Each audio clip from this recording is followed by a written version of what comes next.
So,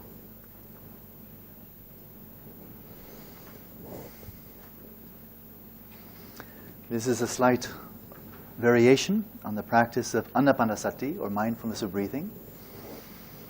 I have to confess immediately, I've never seen this particular technique with the full body awareness taught in the sutras or the commentaries. So then you might wonder, why am I teaching some New Age version or some new version? I do not at all teach this as a substitute to the classic practice, the most traditional practice of the anapanasati, as we see, for example, in the Buddha's own discourses, and then in the Visuddhimagga, which I think is really a definitive approach. But why I emphasize the full body awareness at the beginning is, having taught meditation now for about 32 years in many countries around the world, primarily to people who are living in modern society. I find for many of us, living the fast-paced way of life, living in cities and so forth, that a lot of us are holding a lot of tension, a lot of stress in the body and mind. And carrying this right to the meditation cushion, if then one practices right and exactly in accordance with the classic teaching, I find very often for many of my students, and for myself early in when I was meditating, sitting down, sitting very straight, and then trying to develop very single-pointed concentration at the beginning, I found for many students, they start getting tight. They start getting tension in the head, constriction in the shoulders, tightening up, trying too hard, too much effort, with a mind that is quite turbulent already, quite stressed out already, and then they stress themselves out even more with meditation. And so I think if we go back to the time of the Buddha, to rural India 2,500 years ago, or to other traditional societies, even here, I think Singapore, Malaysia, 50 years ago, 100 years ago, much more slower pace of life, right? Or in Tibet, nomadic Tibet, very slow pace of life, not much stress. So it's not to say they were more enlightened, or that they had less mental affliction, klesha, but they were looser, more relaxed, more slower paced. And so then if they should sit down and then really focus the attention, probably it goes quite well, or it may. But if we come in with so much tightness already, so driven, so ambitious, and then multitasking, many thoughts and so forth, trying to bring this concentration in at the beginning can actually be counterproductive. Therefore, there's the theme I did not make up, but this theme, initial theme of setting the body at ease, the mind at ease. Meditation is not just for relaxation, but first of all, to set the body and mind at ease is really an indispensable foundation. First of all, deep relaxation. So therefore, I suggest, as an initial phase, not trying to tightly concentrate the attention, but let it be more diffuse, but not spaced out, not just wandering like that, but contained within the body. So like the steed, like the horse that can wander around within the pasture, some control, but not too tight. And then as the mind becomes calm, the body becomes more relaxed, more comfortable, then one starts to introduce more discipline. So the sequence that I will teach over these days, and we'll look into another method as well, is first the full body awareness, just to get grounded, relaxed, still, and vigilant. And then we'll go to what is called the Burmese technique, also practiced in the Zen tradition, of focusing somewhat more with a tighter focus on the rise and fall of the abdomen with each in and out breath. This is taught in Burma.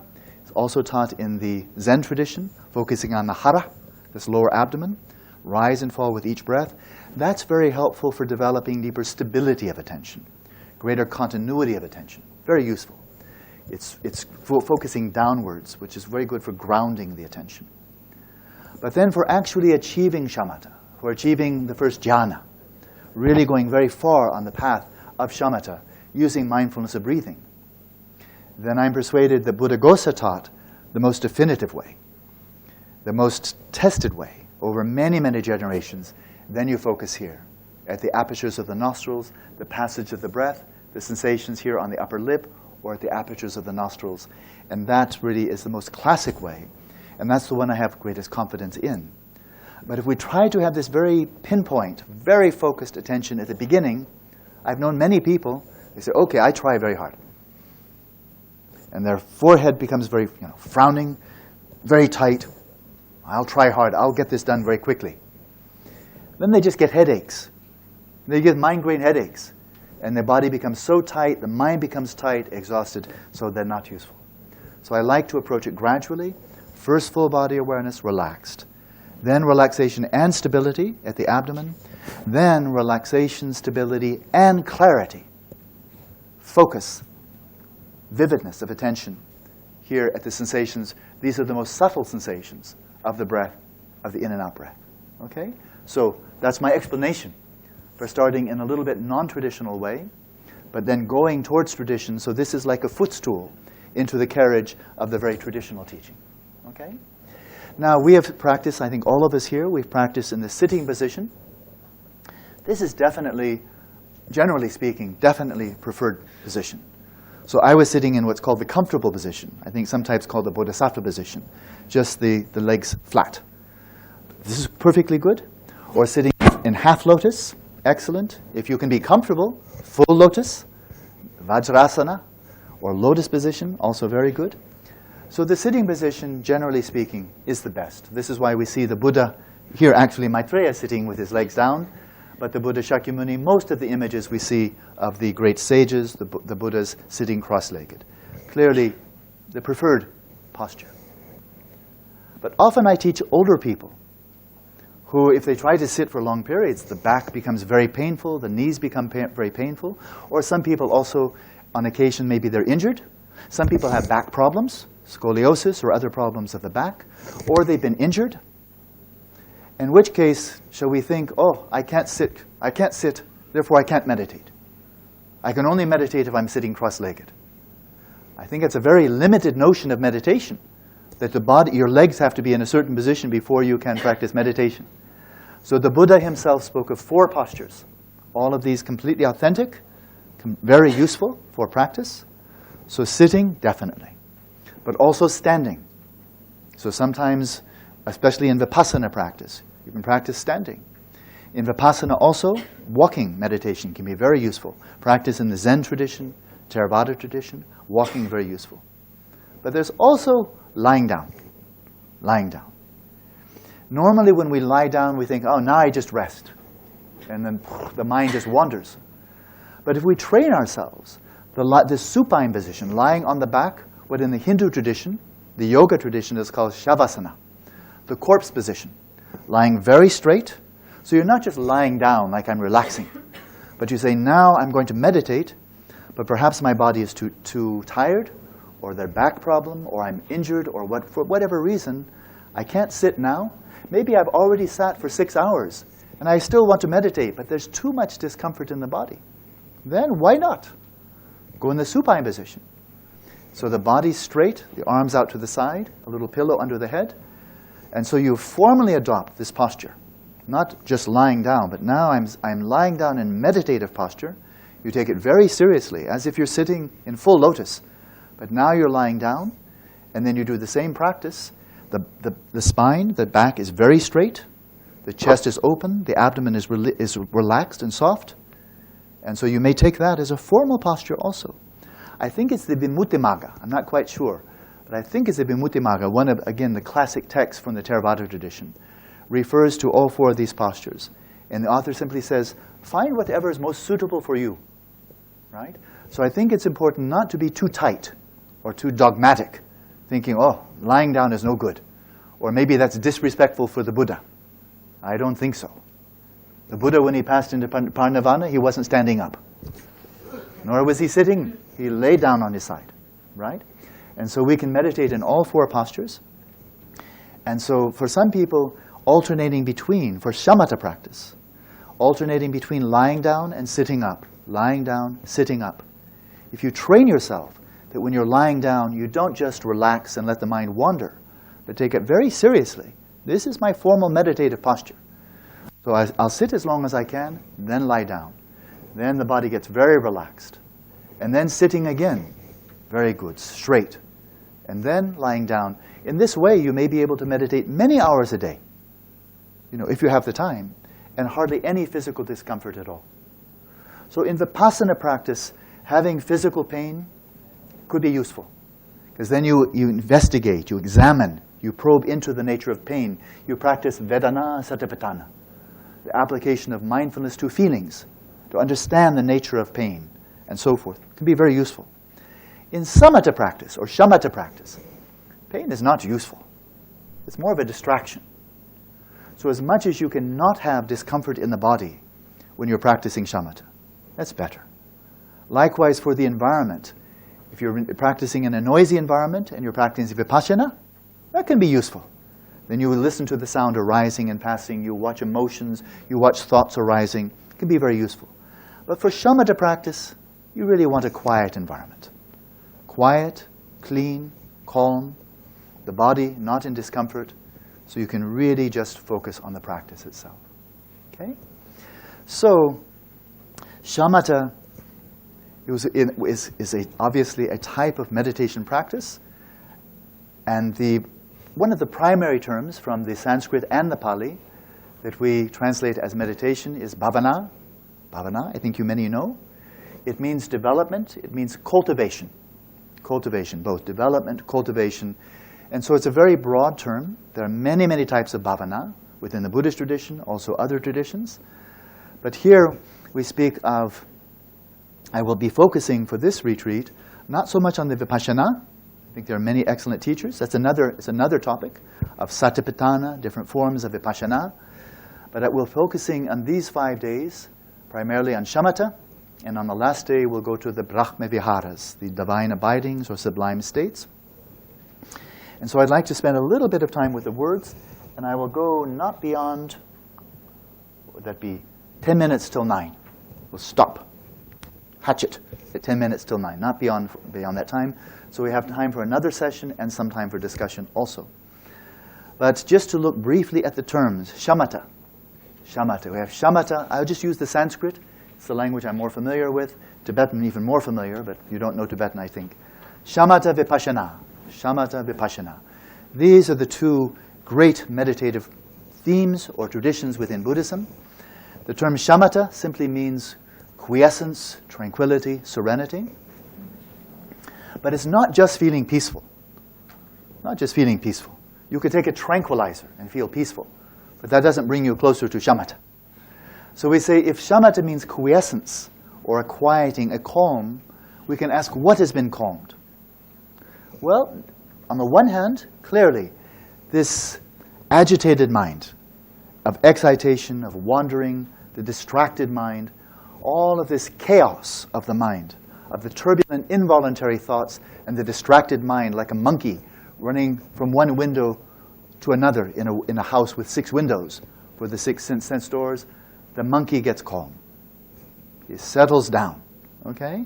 So that's one aspect of the calming of Shamatha. Shamatha is a whole matrix of methods. You're practicing Shamatha, you're practicing methods for developing this inner calm. But we're not only calming the agitation, the excitation of the mind, we're also calming the other imbalance of attention, and that is laxity, dullness, sometimes called sloth and torpor, where the mind becomes heavy, it loses its clarity, it's on a slippery slope to falling asleep. So we also calm that imbalance. So there are 2 primary imbalances of the attention. On the one hand, excitation, agitation, distraction. On the other hand, losing the clarity, slipping into laxity, dullness, sleepiness, and then maybe sleep itself. So Shamatha is a whole array of practices designed to bring about attentional balance. And this is the essence of it. In the practice of Shamatha, there must be a looseness, a softness of the body and mind. It's not tight, it's not hard. So first of all, relaxation. Then out of relaxation, then we bring in the discipline of developing greater and greater stability, continuity of the attention. That we can maintain the focus, sustain the mindfulness. So that's the second quality, we'll call it stability. And thirdly is vividness, clarity, high resolution. Or if it were television, it would be HD, high definition attention. Yeah? And so these are the 3 qualities that we're cultivating in the practice of Shamatha. Relaxation, stability, and vividness, and we do it in that order. This is very important. Very important. The Dalai Lama was once asked, Do you need to have a guru to achieve enlightenment? I think many of you have studied Buddhism, you know the right answer. But the Dalai Lama paused, and he said, no. But it can save you a lot of time. And I think this is a wonderful answer, not dogmatic, but very practical. And so it's possible to practice shamatha for many years, but when it's not had a good teacher, not had very clear instruction, you may waste a lot of time, or it may be rather inefficient. One may be practicing a lot, getting tight. You forgot about relaxation. Or you may go immediately to very vivid, very clear, kind of high attention, but never develop stability. The mind is too wired, too like that, too fragile. So developing in sequence, first of all, a deepening sense of relaxation.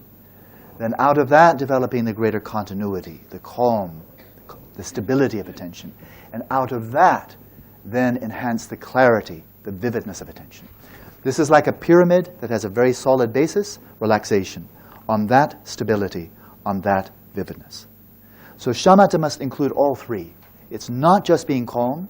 Every time you fall asleep, into deep sleep, you're very relaxed and the mind is very stable. But nobody's achieving shamatha by falling asleep. No clarity, right? So we want to integrate these three qualities. That's the very essence of shamatha practice.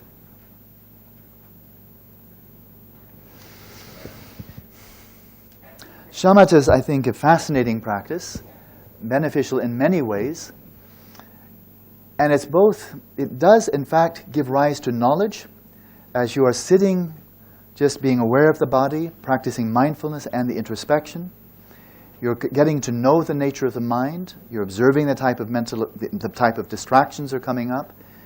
And so it's simultaneously gaining insight, even though it's not vipassana, it is gaining knowledge of the body and mind as you practice. But it's also then therapeutic because the very practice of shamatha is overcoming these imbalances of attention. I especially like when I'm teaching meditation, I teach quite a wide range of different types of practices, from shamatha, satipatthana, brahmi viharas, dream yoga from the Tibetan tradition, and other practices. But I always like to begin with shamatha, because whether you're coming from a Zen background, from Chan, from Chinese Buddhism, from Tibetan Buddhism, any order, Gelugpa, Kagyu, Sakya, Nyingma, different orders of Tibetan Buddhism, Theravada, or even non-Buddhist, for any type of meditative practice, Buddhist or non-Buddhist, you really must have shamatha. Because if you don't have shamatha, if you've not developed shamatha, then the mind is going to be habitually prone to just oscillating between excitation, dullness, excitation, dullness. Not very useful for Christian meditation, for Hindu, for Sufi, Buddhist. So the practice of shamatha cuts across all the divisions of different religions, of different orders or sects of Buddhism. It says, look, everybody needs. If you're practicing Zen, how can you practice Zen? If you sit down, you're practicing Zazen. You sit down, and then 3 seconds later, your mind is wandering. That's not Zazen, that's wandering mind, right? Or you're practicing Vajrayana. Maybe you're visualizing, reciting mantra, and your mind is wandering. Why call this meditation? It's just wandering mind with a mantra, right? And so this cuts through all kind of sectarianism. But also I've collaborated, I think many of you know, collaborated now for almost 20 years with scientists. Shamatha makes a lot of sense to scientists. They don't believe in reincarnation or karma. They don't believe in liberation or nirvana. But if you say, well, attention can be trained, they say, oh, really? Oh, really?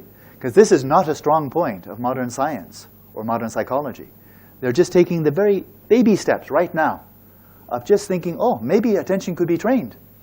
It's a very new thought for them, you know, because their modes of inquiry are all using technology or looking at somebody else's mind by way of interrogation, brain scans, EEG, studying behavior. So only now are they beginning to ask, oh, could attention be trained? But the relevance of training attention, I think, hardly needs any argument. If you want an education for children, how can the children learn anything if they don't know how to pay attention? Doesn't matter what. Alphabet, arithmetic, history, anything. If the mind is wandering, or you have ADHD, attention deficit hyperactivity disorder, attention deficit is laxity and dullness. Attention hyperactivity is excitation and agitation, right? How can you learn? You could have a brilliant teacher. You could have Albert Einstein as your teacher of physics, but you won't learn anything because there's Einstein and your mind is going everywhere else, right? So this is relevant for mental health, relevant for education, relevant for business, for athletics, really, for human relationships between two spouses or between parent and child, between friendship, in a friendship. To be able to, in a conversation, to closely attend to the other person as we're speaking. Attend to this person while relaxed, not uptight. Be able to sustain the attention while listening, participating in a conversation. And with a high degree of attentiveness, of clarity. That's going to make for a good conversation, right? Or when doing homework in school, working on a problem in business, working in research in science, this is universally relevant. But here we are practicing in the Buddhist context, and I would suggest that a metaphor that I find useful, or an analogy, is I always come back. When I think of Buddhist practice, I think of Shila, Samadhi, Prajna. The foundation is Shila, ethics. Ethics, absolutely indispensable. A family can't be happy. A husband and wife, children, cannot be happy in the home if there's no ethics. They'll be miserable. They'll make each other miserable, even if they're wealthy, even if they're famous, even if they're all very beautiful. They'll be beautiful, wealthy, powerful, and miserable if there's no ethics, right? And likewise for a community, for a city, for a state, for a nation, it's not possible for us to live happily together in communities without ethics, and we will destroy our environment if we do not behave ethically towards the natural environment. So there's a foundation. No further argument is needed. I think it's quite obvious. Indispensable foundation for samadhi. But now we always come back to the theme that Buddha Dhamma is above all, it's a path of knowledge. If the root of suffering is avidya, of ignorance, then the path to liberation has to be the opposite of avidya. Vidya, knowledge. So what is the role then of shamatha in the pursuit of knowledge? Well, an analogy I like is that ethics, which is really our way of life, our way of behaving with body, speech, and mind, this is like a laboratory. Like a laboratory. Keeping it clean, having the good equipment, keeping it very spick and span, well-designed laboratory. Then within the laboratory, then you need your technology, right? If you're a brain scientist, you want the MRI, you want the EEG, you'll have other computers and other types of measurements for conducting your research. The technology in Buddhist inquiry, in Buddhist research, the technology is shamatha. The technology is shamatha. It's making of your own mind a research instrument, an instrument for very careful observation, for very careful experimentation, a mind that is relaxed, that is stable, that is clear, so that when you go to the actual science, the actual inquiry, which is vipassana, of contemplative inquiry, contemplative insight, then the mind that you are using for your practice of insight meditation, vipassana, is stable, it's clear, it's very malleable, very serviceable. So that when you practice vipassana, you do so with great efficiency. And then you unify your shamatha vipassana. And that I think it's true, is the only path to liberation. I don't think it's possible to achieve liberation without knowledge. To become liberated and still be deluded, I think that's not possible. But without the shamatha, if you just practice vipassana, but you don't really develop the shamatha, then you may get glimpses, you may gain some brief insight, maybe even very deep and transformative insight, authentic insight. It's very possible. Into impermanence, into the nature of dukkha, into the nature of no self, or shunyata, emptiness. You may have some deep insight, but it will always be short. You'll have this insight, it will be very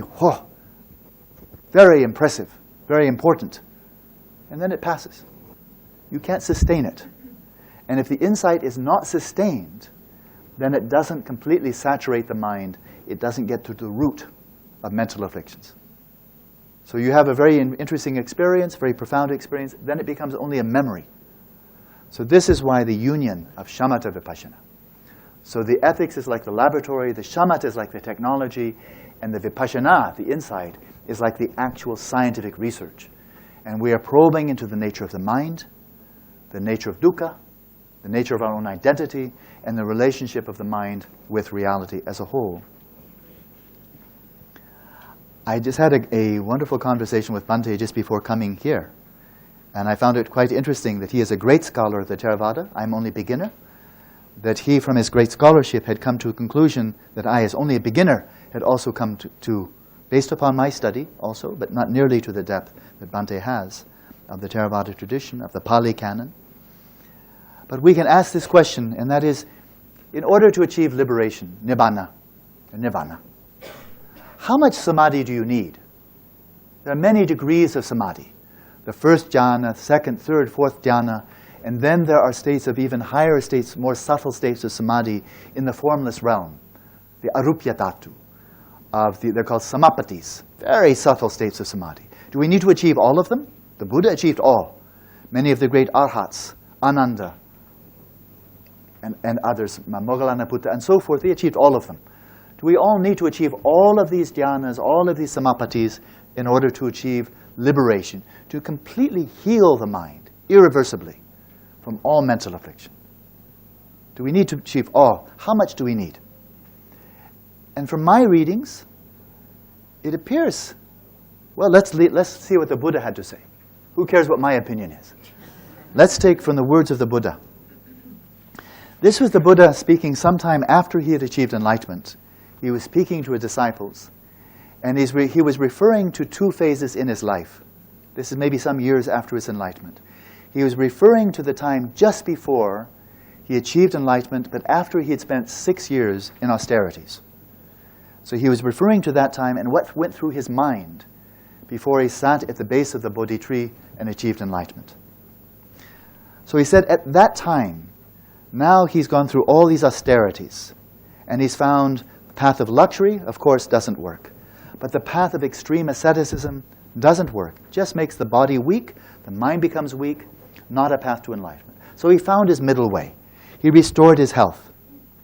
But if you try to imagine being the Buddha, or Gautama, the Bodhisattva, he's now tried all of these different methods of these shramanas of his time.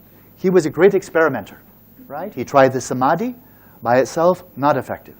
He had tried pranayama, he tried asceticism, he tried fasting, he tried breathing, all kinds of things he tried. A great researcher, experimenting with different methods, nothing worked. Nothing brought about this irreversible freedom, complete transformation. Nothing worked, right? So then he's wondering, what shall he do now? Because he's tried every method of his fellow shramanas. He already knows luxury doesn't work. So now what? His health is back. He's ready. But what should he do? And he said, then at that time, I thought of a time when my Sakyan father, the king, was working. This was working, and I was sitting in the cool shade of a rose apple tree. This was probably in the spring. His father was out plowing. Now, his father was not a farmer, but his father was a king, so this was a ritual plowing, right? The king probably just plowed one furrow, and then everybody claps or does whatever they do, and then the farmers get to work. So the father, like kings everywhere, he had this formal ritual to go through, but the prince had nothing to do. He had vacation, because he wasn't part of that ceremony. So it was a hot day. If you've ever been in India in the spring, quite hot. So he's sitting in the shade. So he had nothing to do. And he said, I was sitting in the cool shade of a rose apple tree, quite secluded from sensual desires. This is essential. So he was not grasping onto or attending to sensual objects. Disengaged from unwholesome things. So his mind was kusala, his mind was wholesome. And then spontaneously, as a young boy, I had entered upon and abode in the first, I call meditative stabilization, the first jhana. So he spontaneously achieved the first jhana, without training, without instruction, because he had such mental imprints from his many, many countless lives of practice. Spontaneously,